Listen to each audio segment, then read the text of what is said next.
All right. I don't know how we transition to QB talk after that, because the high of that to now discussing quarterbacks. But here we go. Connor Hughes this morning posted the following tweet, and then he wrote an article that you can check out on SNY's website. Quote, the Jets might not target just one quarterback in free agency. Belief from agents who met with them at the NFL Combine is that they prefer to add two if they can. It's similar to what the Giants did a year ago, Russell Wilson and Jameis Winston. Kyler Murray was discussed, but he's expected to sign with the Vikings per sources. No Kirk Cousins, but watch Geno Smith and Carson Wentz. There is interest there. Jacoby Brissett, too, if the Cardinals can be convinced to part. Was told that's doubtful, with Jimmy Garoppolo expected to stay in L.A. Garoppolo signing with the Cardinals would change that. Wentz might surprise some because of the notion Frank Reich and Wentz relationship fell apart in Indianapolis. From my understanding, that was more GM/owner, not coach. The two remain very close. One source told me that quarterback Reich prefers is Wentz. A quote from another. No one loves Wentz more than Frank. We'll see what the Jets can get done. Omari, I give you the first word on this. If the New York Jets sign Carson Wentz, your reaction is? That the section of fans that are marching for Arch or arching for Arch, you guys are going to love this. I'll tell you what, my buddy Nick Spano is probably doing jumping jacks in his birthday suit, because if you tell me that Geno Smith and Carson Wentz are the Jets quarterback in our Lord's year of 2026, we're going to be marching and we're going to be arching, baby, because that's just really not, that's not what fans want to hear. But listen, man, as we look through this quarterback landscape, there aren't going to be many options. I think that where the NFL is going right now, the Jets should really focus on building up that team and then just inserting that young QB in there, and let's do it right this time. But right now, guys, we're going to have to take our medicine. And I know that it's been a decade and a half of us taking our medicine and being, LOL Jets. But, let's just hold on just a little bit more. But, and I'll put this back on you, Jake. There aren't many options out there, realistic options that are going to, help Glenn. So I know that Glenn is going to be, Glenn is not even only coaching for this season, and we can get into this as well, too. I think he's going to be coaching for his career. And most GMs that fail, they don't really get a second opportunity. So Darren Muji is not, unless he's had an assurance from Woody Johnson, he's not going to be operating as a GM that wants to tank, because his career is going to be on the line as well, too. But I do think that they need to completely revamp that room. They need to raise the talent level of that room. So if you tell me that there's going to be an actual QB competition between a professional QB and Geno Smith, a professional QB and Carson Wentz, and a developmental QB, we can get into some draft talk later, whichever, your favorite day through QB. I think that that's a decent start if we can raise the level of the other room and the talent around them. I'll tell you what, if the plan is Carson Wentz and like nothing else, or Geno Smith and nothing else, oh my God, I rather just start Brady Cook for the entire year and guarantee we're going to have the worst record in football. I can't get behind this. It can't be Carson Wentz with the way he's looked the last couple of years. And Geno Smith, look, Geno Smith wouldn't cost you anything, because similar with Kyler Murray, it'd be, the team he was most recently on paying his salary. You know how many interceptions Geno Smith has thrown the last 2 years? 32. He might be just done. I get it. The Raiders' O-line was terrible, but his last year in Seattle wasn't that great either. And that's why they moved on from him in the first place. I can't get behind either of these names. It would feel so Jets if it's Geno. And man, can't you just picture all the Carson Wentz jokes that are going to be made when he throws the first boneheaded interception in the opener?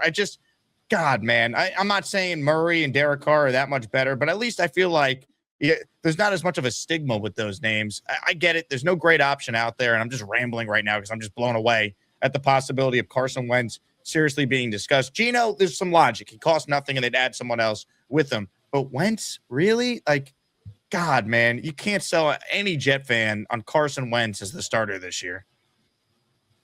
Well, let me be objective and slightly optimistic on that. We just want guys that can relay Frank Reich's message. He's heard the verbiage before. He has experience with Reich, So maybe he's just there just for that room. And again, Geno Smith, there's nothing that the Jets love more than a retread, because we're in Demario Davis talks now. So Geno Smith kind of fits that narrative that we've been going to and what we've been seeing. But again, if you're trying to competitively tank, there is no better room than Geno Smith, Carson Wentz, and Brady Cook. I mean, those are your tank commanders right there if you're going to tank. But again, Jake, I'm with you. What is it, March 6th? It's March 6th. I'm not 18 months away from waiting for and hoping that a 21-year-old kid doesn't want to go back to school. Me personally, I understand. And my biggest thing, Jake, fan how you want to fan. I'm never going to tell you how to fan. So if you want wins, I'm rolling with you. If you want to tank, I completely understand. But me personally, I can't even think about 2027 when there's opportunities to improve the team, because I'm a fan first. I want to be able to say, like, hey, I'm a Jets fan. Like when my daughter tells me, hey, Dad, do we really have to be Jets fans? I'm going to say, I don't want you to be miserable. So you go ahead and you find your team and you find some joy, because Dad is already locked in. So I understand both sides, but man, it's going to be hard to get excited. And people are always talking about, Woody Johnson cares about headlines. He cares about the back pages. It's going to be a hard sell to a fan base that is pretty fed up to get excited about Geno Smith and Carson Wentz. So I'm with you on that point, Jake. Yeah, it's really tough, man. I think, there's some issues with Derek Carr. I rather him than either Carson Wentz or Geno Smith. Jacoby Brissett was the other name mentioned here. Now, if he's available and it's only a day 3 pick, that's a guy who played for Frank Reich. That's a guy who could do the same things we just talked about, the positives, if there are any, of Carson Wentz. But again, if they go into the year with Geno, Wentz, it's tough to truly be excited, Jet fans. It really is. So you got to just hope that the other moves they make are able to help improve this team. So a year from now, if they're making that big swing at quarterback in the draft, which many of us expect, the roster's in a much better place than it currently is. But my goodness, I have never seen an offseason where the quarterback options, both in free agency, the trade market, in the draft, are this bleak. And we kind of knew it when Dante Moore went back to school and reality set in that it was really that one quarterback draft with Mendoza going 1.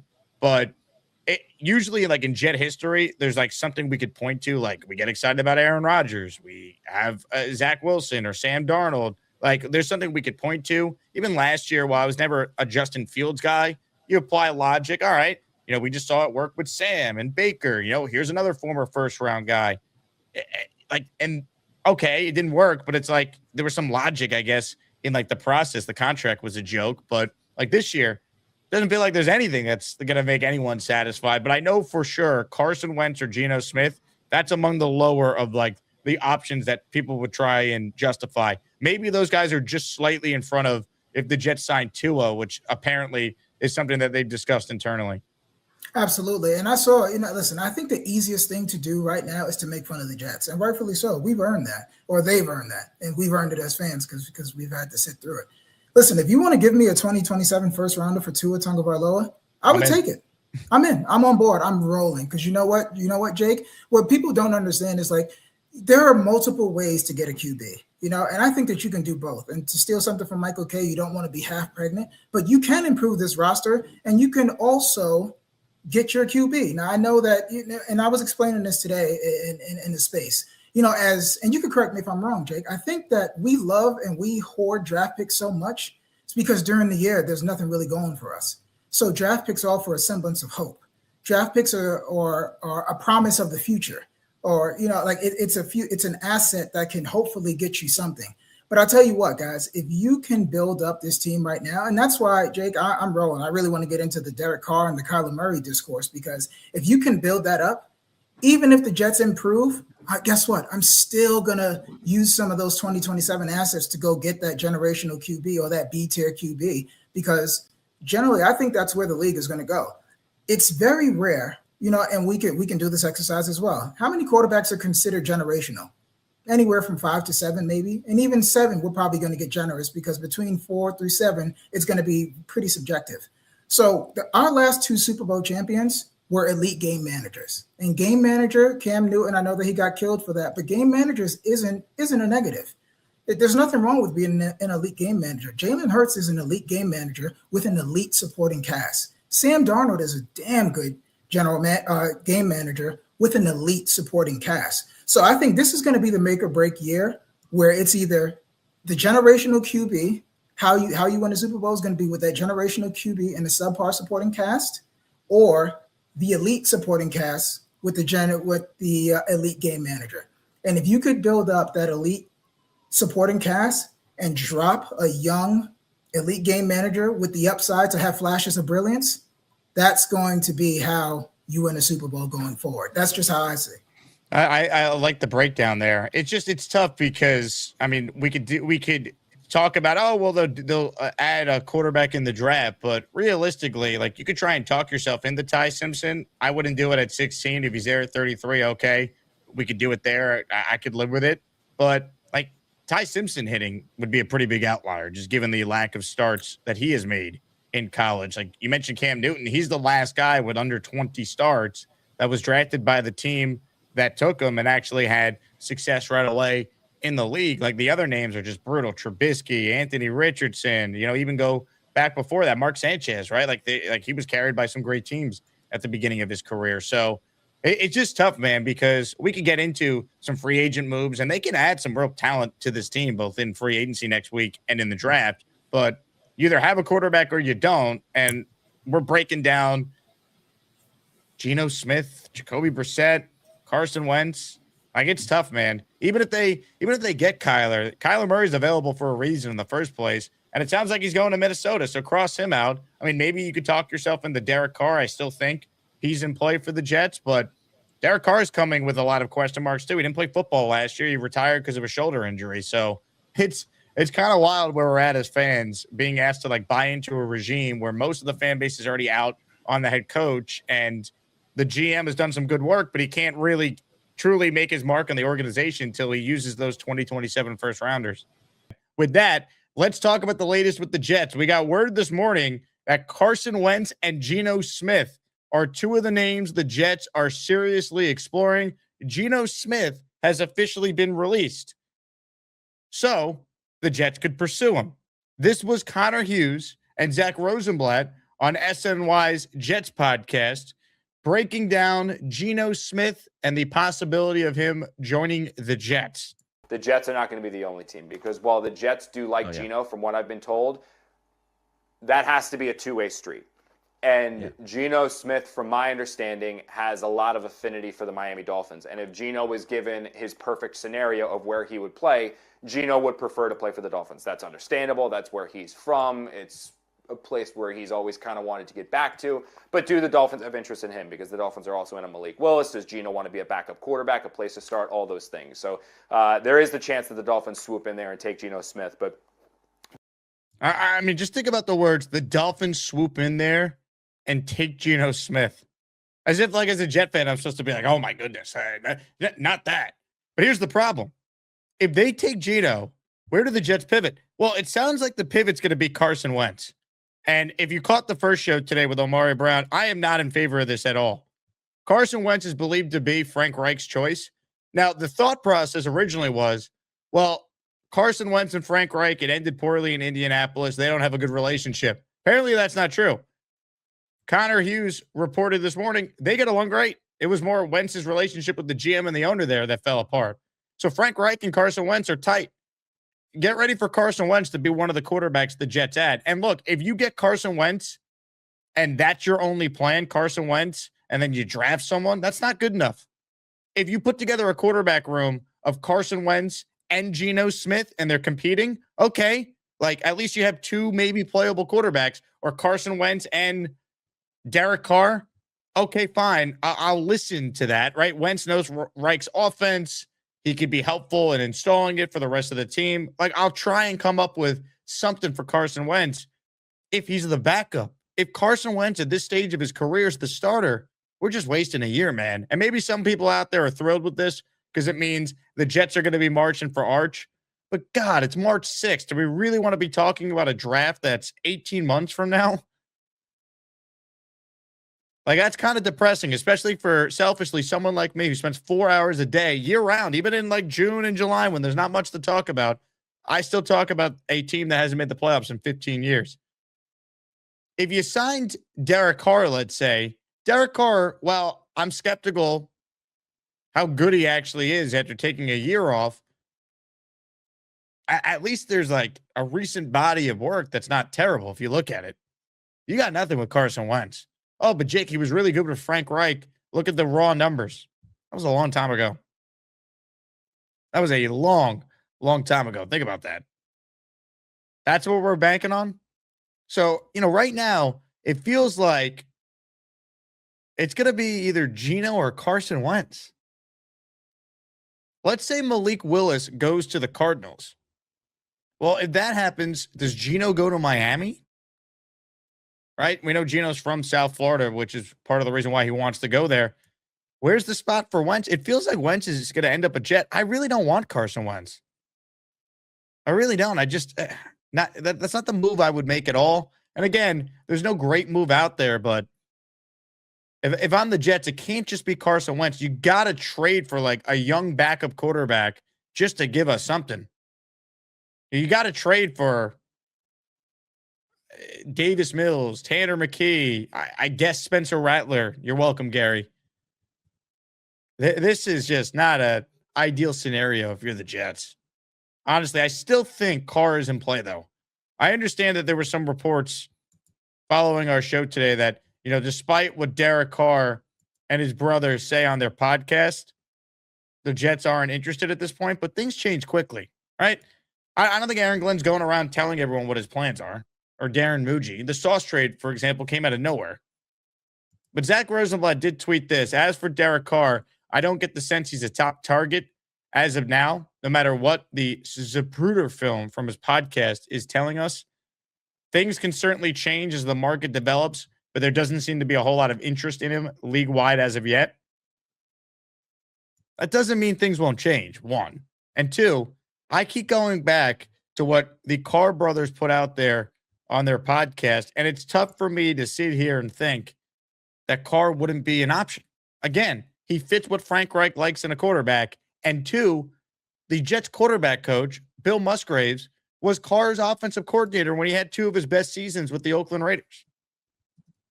So Musgrave being on the staff, Carr needing a team that gives him a chance to play, the Jets being a team that gives him a chance to start in all likelihood,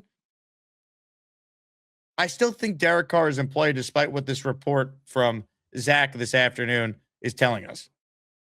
I don't think there's a whole lot of interest in Carr league-wide because there's other options out there. But some of these options are going to dry up. Kyler Murray, let's say, goes to Minnesota. Well, he's no longer an option for the Jets. It sounds like Kirk Cousins is not going to make a decision right away. He might take his time. He might do the old Phillip Rivers and wait to see if someone gets hurt and then join that team.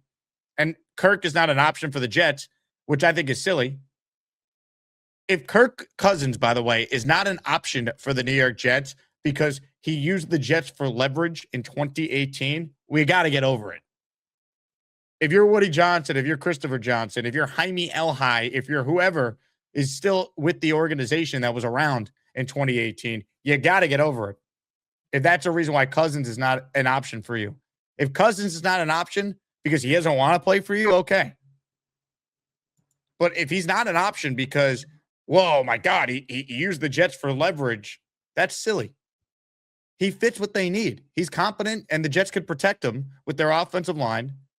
And he'd be good to have in the room if they do draft Ty Simpson because he can help mentor Ty Simpson.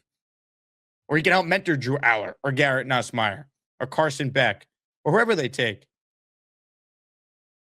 Aller is a sneaky name to watch because Frank Reich loves his big, tall quarterbacks, and we know Aller did meet with the Jets at the Combine, and we know obviously Ty Simpson would love to be a Jet.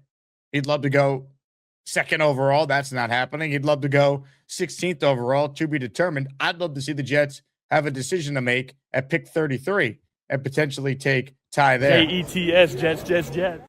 You can't just sell me a Carson Wentz and nobody else. If you get me Carr and Wentz with a quarterback battle, or if you get me Wentz and Geno in a quarterback battle, fine. But it can't just be a Wentz and then, we're set. Wentz and then, like, I don't even know.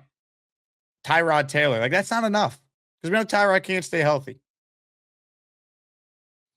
I'm just very down on the idea of Carson Wentz. I'd much rather Kyler, but that doesn't feel realistic. Hell, I'd rather the Jets trade like a day 3 pick for like Tyson Bagent at this point. But look, I'll support Wentz because as a fellow redhead, I have no choice. But come on, man.